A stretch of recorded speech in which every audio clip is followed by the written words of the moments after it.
Well, Graham, first of all, any walking wounded that you can tell us about? Probably just myself, from last week. But I think there's a few, obviously, pride and obviously confidence-wise, there will be a few wounds. But I know this group well enough to bounce back, and they'll react, I'm sure, from last week. So now there's nothing major to report.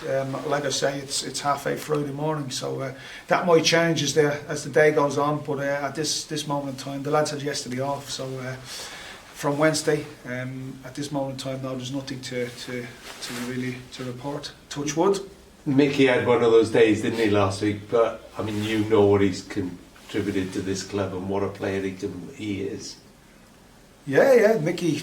Listen, Mickey's been brilliant. He's been brilliant. I don't see it being an issue. There's been one or two. If you don't go through your career, if you don't make mistakes in your career, you won't have a career. That's part and parcel of it. That's how you learn. And irrespective of what age you are, you'll always make mistakes and errors. But look, that's just one of those things. It's not something we've thought about, or it's not something we've discussed. You don't need to discuss things like that with an experienced pro. Mickey's been fine. There's no issues. There's no worries. It's not something he does on a regular basis. Generally, how do you think form is? I mean, you'd like to turn a few of those draws into wins, obviously, but where are you, do you think? Well, as you quite rightly said, you want to win games of football, and I'm not daft. I'm here to win games of football. So the lads are working really, really hard, and the performances have been really strong. And I have to say, and sometimes you know people might think it's I don't make excuses. It's not an excuse culture we work in, but had we had one or two refereeing decisions, had we have had one or two bits of luck, one or two breaks of the ball, a little rub of the green, we'd be in a far stronger position. I look at performances, and I think the performances have been really strong. I think it's MK Dons and Leicester. Out with those two games, every game I've taken charge here, we have created. We have been, for large parts of them games, the better team. And yeah, I am probably sick of getting plaudits. I'm probably sick of getting pats on the back for the lads going out and doing well and creating chances and things like that. I'd like to just win a game of football 1-0 and not play so pretty, or not play so well, or not create so many chances. I'd just like to get that win that we all desire, we all crave for. And I think it's evident, even from the first minute going up to Carlisle, the first minute of the game, we were on the front foot. We went and created an unbelievable chance that really we need to be taking.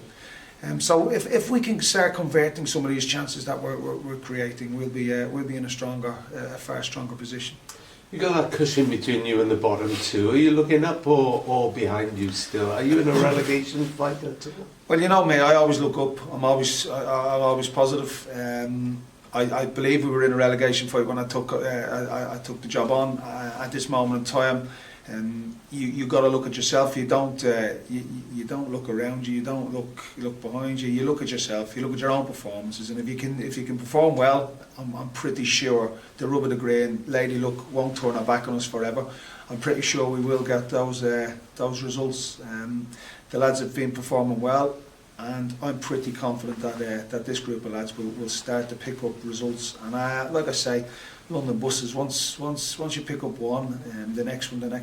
But we can only control what we can control, and that's our own performances. That's our own play, our own team selection, and what we do in camp.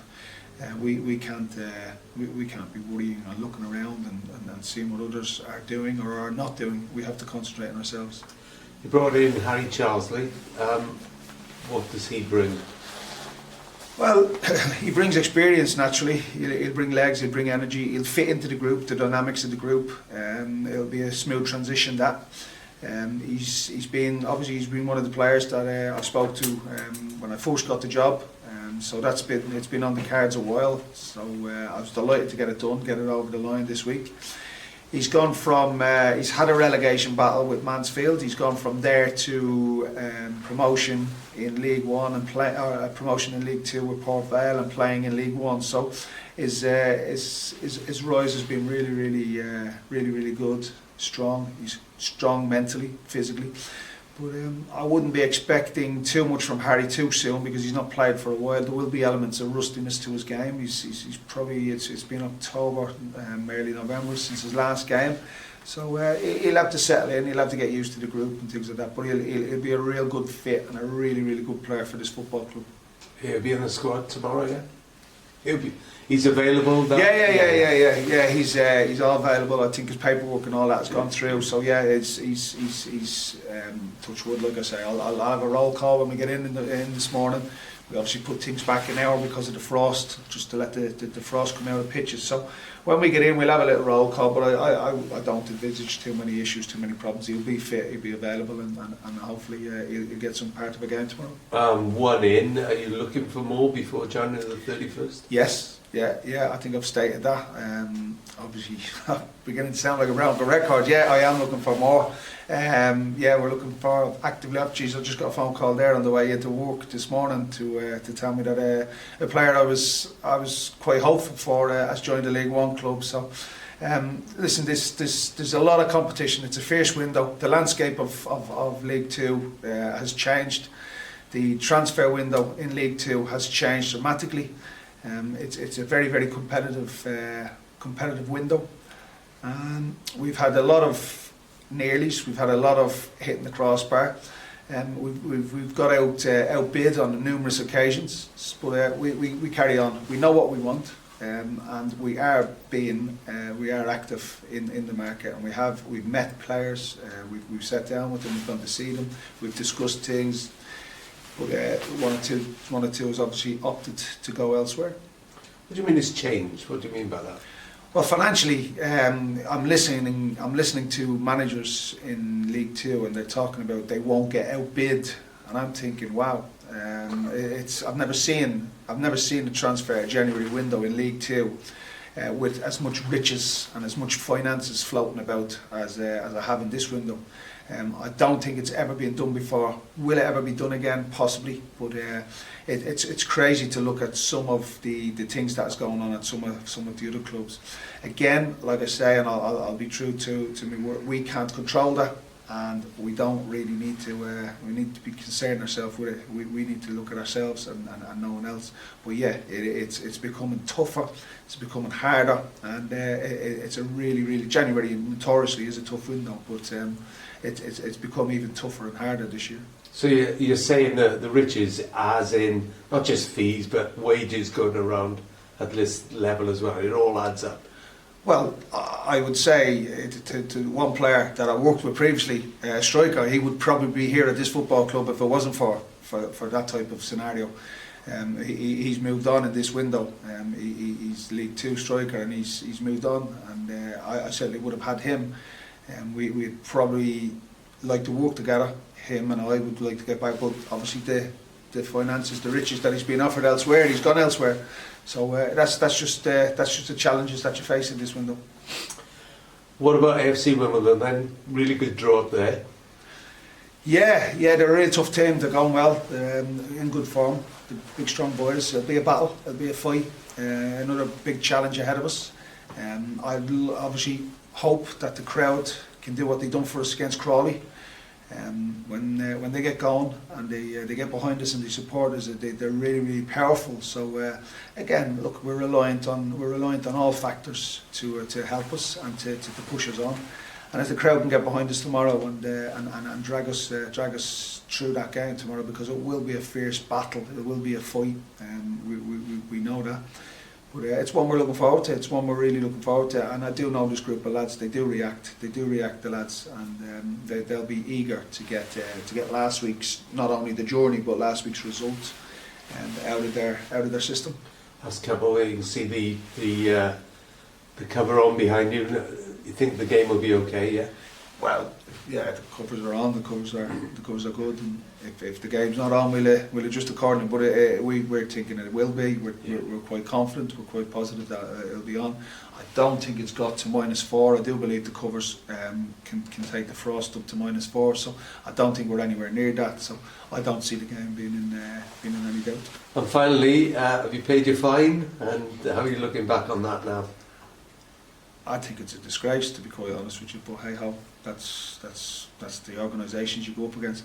And I must say, where the FA didn't say it and the media didn't say it, but I was cleared of what the referee and the fourth official accused me of. To get it downgraded and to be still, obviously they haven't gone public with it, but they were quick enough going public that I've done something. To get it downgraded and to be cleared of the original charge was a relief, not only to me, to my family, but to my mum, my dad, and people like that, because I don't want to be associated with what they accused me of. Harry Charsley, where do you see him? Well, it said you can play a variety of positions. Is that part of the appeal, or have you got him sort of earmarked for one? No, I've got him. We play a certain system, so he'll fit into our system. Where do you like where do you like playing? Well, he's a midfielder, so we'll play him in midfield. Yeah. And what particular qualities will he bring? Like I touched on earlier, he's been in a relegation battle at Mansfield, and then he's fought his way through to get promoted out of League Two, and then play in League One. So his attributes are there: his legs, his energy, his character. He's a great lad. He'll excite the fans, and hopefully he'll arrive and pick up goals in the box, because that's a strength of his as well. So, as you know, we're needing goals. We're needing to find goals from all round. So he might just be able to add that to us from midfield. From the past sort of reading, is that timing of the run is said to be one of his strengths. Is that the case? Yeah, he can do that. He can get on the ball. He can upset defenders. He can press the ball. He can arrive in the box. He can do a shift in air box or an air half of the pitch defensively. He's got many qualities. To be fair, I spoke to him obviously when I got the job, and we were desperate to get back together, to work together, because I love him as a character, as a bloke. His honesty, his work rate, his attitude, commitment is brilliant, and I just hope he hits the ground running here. And that shows the value of a bit of patience in a tough window, getting the right fit. I would have signed him on the 22nd of October when I came in. I forced if I could have. Yeah. So yes, I've been very, very patient. To be fair, it's had to be, yeah. But look, and he had offers. He had other clubs. He had a number of other clubs. And I have to thank Port Vale. I have to thank the agent, and I have to thank Harry himself, because the offers were coming in. It was League One, and he had a number of top end League Two clubs. But from the off, they were consistent with the message. They wanted to come and work with myself and Joe again. So I have to praise his loyalty and his honesty, and thank Port Vale and his agent as well for their help in the process. Rob alluded to, you've got your eye on more, but I presume it won't happen by today in terms of AFC Wimbledon, and then there is a break, isn't it? Because of yeah. Well, I had one of the lads. I had a couple of calls on the way in this morning. One of the lads has joined the League One team. Another one was coming to the game tomorrow, but he's been called into the first team. Like I said before, early doors in January, I've had 2 or 3 lads lined up, but they then got called into the first team. One has gone into a championship team and playing regular. So it has been a very frustrating window, and from that point of view, I don't know whether I'm punching or aiming too high. So I'll obviously have to look at that. But I demand high standards. I want top players, and I want players that can make a difference. And like I said, I think I've been consistent with that. I want to get players in that can go into the team and not sit in the stand or sit on the bench. Scott Bennett missed Carlisle. How was he? Scott has picked up a bit of a groin injury, so he's obviously, again, it'll be touch and go whether we can get him out tomorrow. But he's been good for us. But them groin injuries in this weather on the pitches will obviously harden up a little bit as well with the weather. So getting training time into him, getting on the grass, with the weather as well, has been difficult. So. Yeah, we'll have a look at him. We'll assess him again this morning. Like I said, we'll go in. I'll do this bit of work here, and then I'll go into work, and we'll find out how he is. We've pushed things back because of the weather, so apologies if I don't have up to date and exact information for you at this point in time. If you did, it wouldn't be shared with us anyway. So. Probably right, yeah. I mean, it's the long game as well. But given the Grimsby game off, I guess if anyone's touch and go, you don't want to push someone too hard, do you? With given the bit of a break then to get them. No, well, I think it's about getting your best players and your best team that can win a game, because I think that's all we're short of at the football club is a win. I think that's, and I say that, and as frustrated as I am that we haven't picked up those, we haven't turned those draws into wins. I got to keep looking. We've 12, 13 games and we've had 3 league defeats. That was our first league defeat in 5, 6 games, something like that. And the frustration of the chances we're creating, we know, and we can't keep talking about it. We've got to go and finish those chances. We've got to put teams away. We've got to get that win on the board.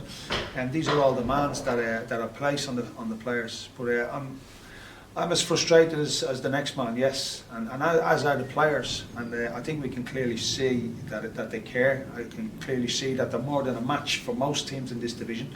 You don't play Carlisle off the park in their home place for 45 minutes last week and be a bad team. You don't come here against Leyton Orient, top of the table, and play the way you played against Leyton Orient and be a bad team. So they've got to believe and they've got to be confident that they've got qualities to more than match the best in this division.